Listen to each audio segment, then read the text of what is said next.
Pertama, kendalikan apa yang bisa dikendalikan, lepaskan yang tidak bisa. Saya ingat betul, selama bertahun-tahun saya sering merasa frustrasi karena hal-hal yang di luar kendali saya. Mulai dari masalah pekerjaan, hubungan dengan orang lain, hingga cuaca yang tak pernah sesuai keinginan. Hari itu saya sedang bergegas ke kantor untuk rapat penting ketika hujan deras tiba-tiba turun. Otomatis saya merasa marah dan cemas, berpikir bagaimana saya bisa sampai tepat waktu.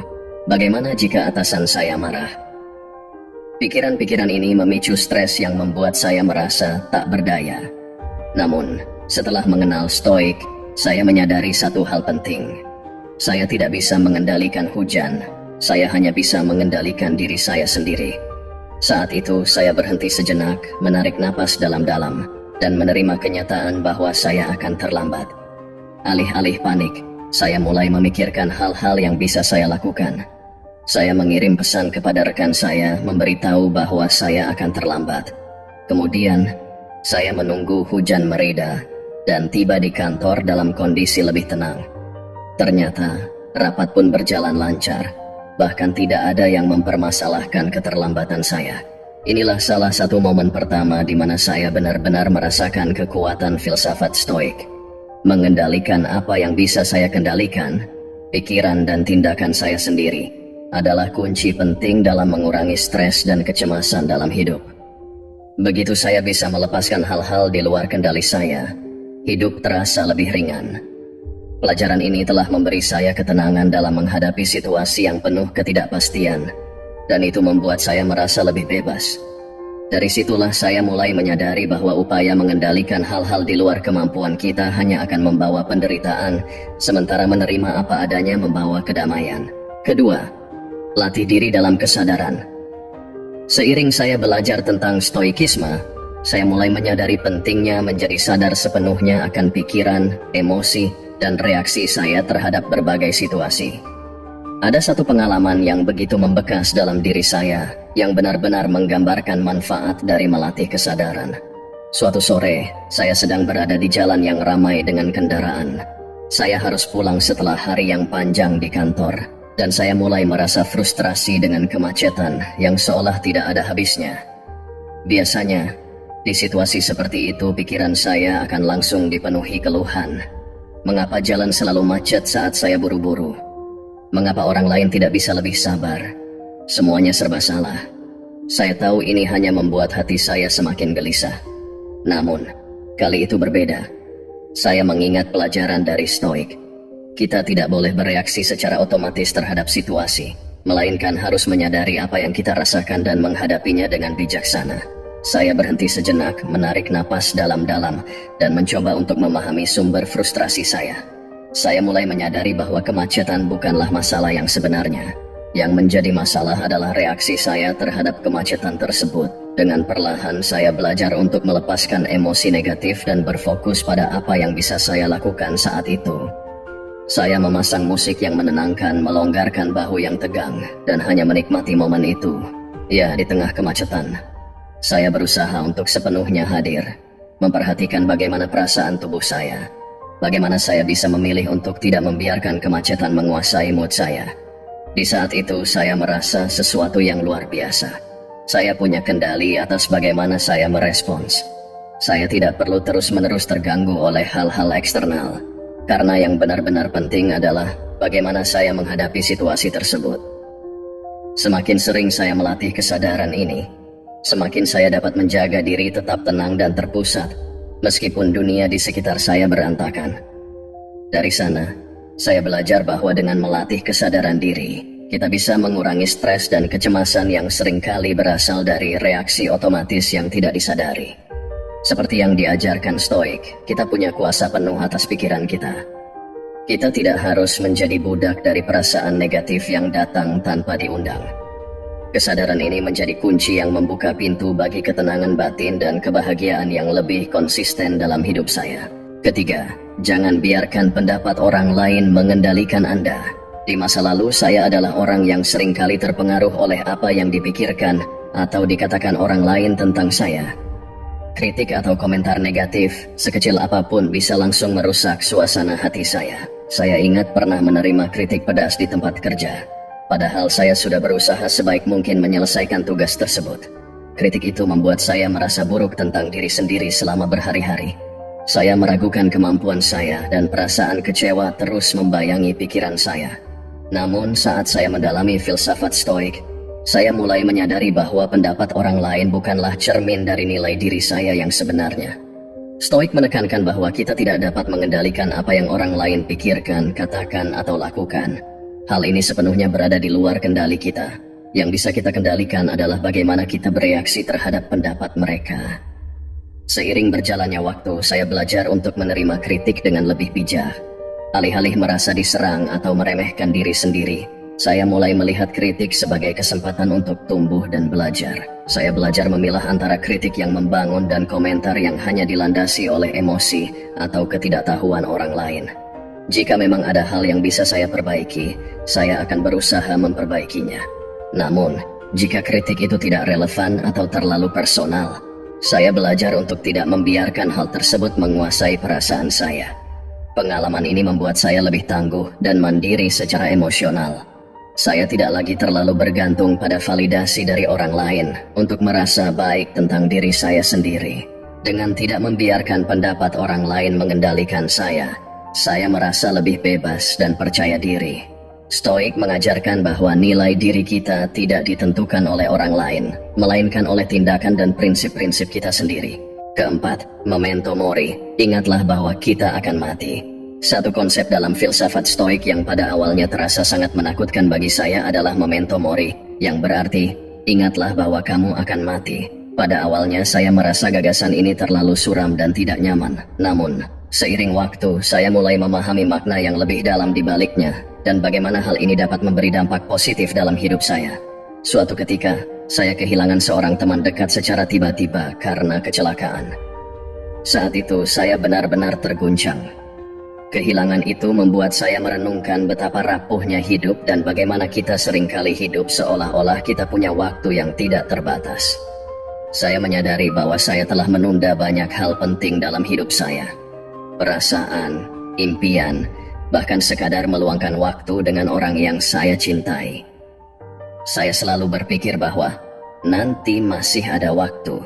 Tapi kehilangan tersebut membuat saya sadar bahwa nanti tidak selalu datang. Setelah mempelajari lebih lanjut tentang memento mori, saya mulai menyadari bahwa gagasan tentang kematian sebenarnya bukan untuk ditakuti, melainkan untuk mengingatkan kita tentang urgensi dalam menjalani hidup dengan baik. Stoik mengajarkan bahwa mengingat kematian seharusnya membuat kita lebih menghargai kehidupan saat ini. Setiap hari adalah kesempatan yang berharga. Kelima, amor fati, cintai takdir Anda. Ada satu kalimat dari Stoik yang benar-benar mengubah cara saya melihat hidup. Amor fati, yang berarti mencintai takdir. Gagasan ini mengajarkan kita untuk menerima apapun yang terjadi dalam hidup dengan penuh keikhlasan, bahkan mencintai segala hal yang terjadi, baik atau buruk, karena semuanya merupakan bagian dari takdir kita. Saya pernah mengalami momen yang sangat sulit ketika rencana besar dalam hidup saya gagal total. Saat itu, saya merasa putus asa dan marah pada dunia. Semua upaya yang saya lakukan selama bertahun-tahun tampaknya sia-sia. Saya terus-menerus bertanya pada diri sendiri, mengapa ini terjadi pada saya? Rasa frustrasi dan kekecewaan menguasai pikiran saya. Namun setelah mempelajari amor fati, saya mulai memahami bahwa ada cara lain untuk melihat kegagalan dan kesulitan. Stoik mengajarkan bahwa segala sesuatu yang terjadi dalam hidup, baik itu kegagalan, kehilangan, atau kesulitan, adalah bagian dari perjalanan kita.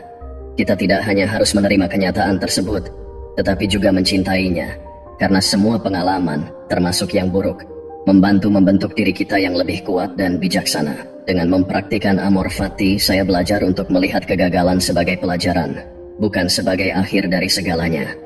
Alih-alih terus-menerus meratapi hal-hal yang tidak berjalan sesuai rencana, saya mulai menerima bahwa inilah jalan hidup saya dan mungkin ada sesuatu yang lebih baik yang menanti di balik kegagalan tersebut.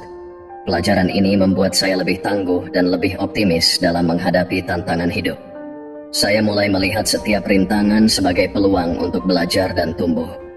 Sejak saat itu, ketika saya menghadapi situasi sulit, saya tidak lagi melawannya dengan perasaan marah atau frustrasi. Sebaliknya, Saya mencoba untuk menerima dan mencintai apapun yang terjadi. Hidup menjadi lebih ringan karena saya tidak lagi berjuang melawan kenyataan, melainkan menyambutnya dengan hati terbuka. Amor Fati telah mengajarkan saya bahwa hidup, dengan segala suka dan dukanya, adalah sesuatu yang indah dan berharga untuk diterima sepenuhnya. Keenam, kebajikan adalah tujuan utama hidup.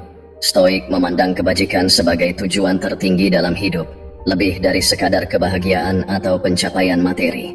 Bagi mereka, hidup yang baik adalah hidup yang dijalani dengan kebajikan. Dan kebajikan itu sendiri terdiri dari 4 hal utama: kebijaksanaan, keberanian, keadilan, dan pengendalian diri. Saya tidak selalu memahami konsep ini sepenuhnya. Dulu saya cenderung mengejar kebahagiaan atau pencapaian sebagai tujuan hidup, tanpa benar-benar memikirkan bagaimana saya mencapainya. Saya bekerja keras demi kesuksesan, berusaha tampil baik di mata orang lain, dan mencari pengakuan. Namun, lama-kelamaan, pencapaian-pencapaian tersebut tidak memberi saya kepuasan yang sejati. Saya merasa ada yang hilang. Lalu, saya mulai menggali lebih dalam tentang apa yang dimaksud dengan kebajikan. Saya menyadari bahwa kebajikan ini adalah panduan yang lebih abadi dan lebih bermakna daripada pencapaian eksternal. Stoik mengajarkan bahwa kebajikan adalah kualitas-kualitas yang membantu kita hidup secara konsisten dengan alasan dan moralitas, tidak tergantung pada hasil atau penilaian orang lain. Ini adalah cara hidup yang benar dan baik, meski terkadang tidak mudah. Saya mulai menilai kembali tindakan saya. Ketika saya bekerja, apakah saya melakukannya dengan kebijaksanaan dan integritas? Ketika saya berinteraksi dengan orang lain, apakah saya berlaku adil dan dengan pengendalian diri? Ketika saya menghadapi tantangan, apakah saya menunjukkan keberanian untuk tetap bertindak dengan benar meskipun itu sulit? Dengan memfokuskan diri pada kebajikan, saya merasa hidup saya menjadi lebih bermakna dan memuaskan. Pencapaian-pencapaian yang saya raih menjadi lebih berarti karena saya tahu bahwa saya mencapainya dengan cara yang benar. Ini mengubah cara saya melihat hidup. Saya tidak lagi mengukur kebahagiaan berdasarkan hasil eksternal, tetapi berdasarkan seberapa baik saya menjalani hidup dengan prinsip-prinsip kebajikan tersebut. Kebajikan ini tidak hanya memberikan saya ketenangan batin, tetapi juga memperkuat rasa percaya diri saya. Saya tahu bahwa meskipun saya tidak dapat mengendalikan segala hal, saya selalu bisa mengendalikan tindakan saya dan berusaha menjadi orang yang lebih baik setiap hari. Dengan menjalani hidup berdasarkan kebajikan, saya merasa lebih damai, lebih fokus, dan lebih terarah. Kebajikan telah menjadi tujuan saya, dan dengan itu, kebahagiaan yang sejati datang dengan sendirinya. Terakhir, hidup sederhana dan berfokus pada hal yang penting. Di tengah kehidupan yang penuh dengan godaan dan distraksi, saya mulai menemukan kembali kekuatan dalam kesederhanaan. Stoik mengajarkan bahwa kebahagiaan sejati datang dari hidup yang sederhana dan bebas dari keinginan yang berlebihan terhadap materi dan kenikmatan duniawi. Saya belajar bahwa kita seringkali mencari kebahagiaan di luar diri kita, dalam pencapaian eksternal, status sosial, atau kepemilikan barang-barang. Namun, kebahagiaan sejati sebenarnya berasal dari dalam diri. Dulu, saya hidup dengan tujuan mengumpulkan barang dan mengejar status sosial. Saya berpikir bahwa semakin banyak yang saya miliki, semakin bahagia saya. Saya bekerja keras demi gaji yang lebih besar, untuk membeli rumah yang lebih besar, dan untuk mendapatkan mobil yang lebih mewah. Namun, semakin saya mengejar hal-hal tersebut, semakin saya merasa terjebak dalam siklus keinginan yang tidak pernah ada habisnya. Setiap kali saya mendapat sesuatu yang baru, saya merasa senang sesaat, tetapi kebahagiaan itu cepat memudar, dan saya mulai mencari hal berikutnya. Itulah saatnya saya memutuskan untuk merenung. Saya mulai membaca lebih banyak tentang filosofi Stoik dan menemukan pelajaran berharga. Hidup sederhana adalah jalan menuju kebahagiaan. Saya mulai mengevaluasi kembali kebutuhan saya dan menyadari bahwa banyak dari apa yang saya inginkan sebenarnya tidak perlu.